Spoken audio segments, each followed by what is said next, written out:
Hello, hello. Welcome to day 3 of our writing.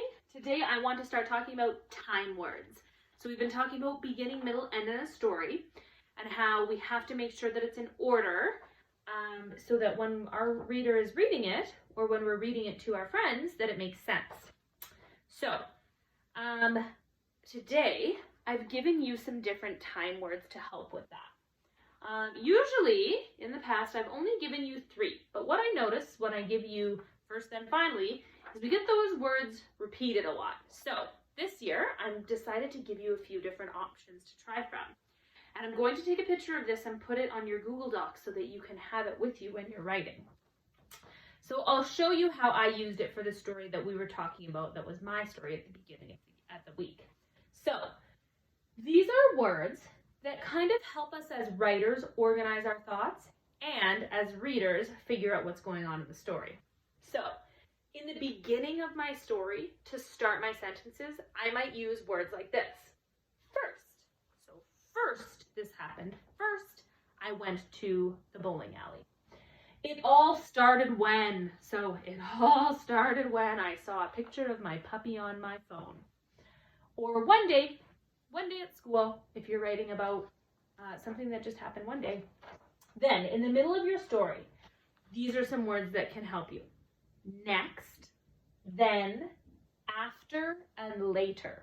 Now, these words you can use as many times as you want because, of course, you're not just going to have 3 sentences in your story, and we talked about that last week where we're taking our outline and turning it into sentences.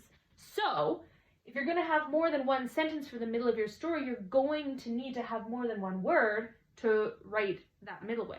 So you can use these words as many times as you want. Next, then, after, later. In the end of our story, we're going to hear words like this to start our sentences. Finally, at last, after a long time, or in the end. So I used my story that I read to you earlier this week that we put back together. And I put in some of these words. Sorry. I put in some of these words. So I'm going to read it to you and see if you recognize some of these words. So, one summer day. One day, just with a descriptive word. One summer day, I went out for a jog. At first, I was running. But I got too hot and started walking. All of a sudden, I saw something big and brown in the trees. It was a deer. She was quietly munching on some leaves. Then she looked at me, but she didn't seem scared. I was in shock. I had never been so close to a deer before. Next, I took out my phone and took a picture. I just stayed there watching her for a long time. Finally, a man on a bike came riding up. I put my finger on my lips to tell him to be quiet, but it was too late. The deer got scared and ran away. I was sad, but still happy that I got to see her so close up. In the end, I turned and started walking back home. So you can see how that kind of helps your reader figure out where in the story you are, and as an author, it helps you figure out how much more of your story you need to tell and what ideas you haven't got out yet.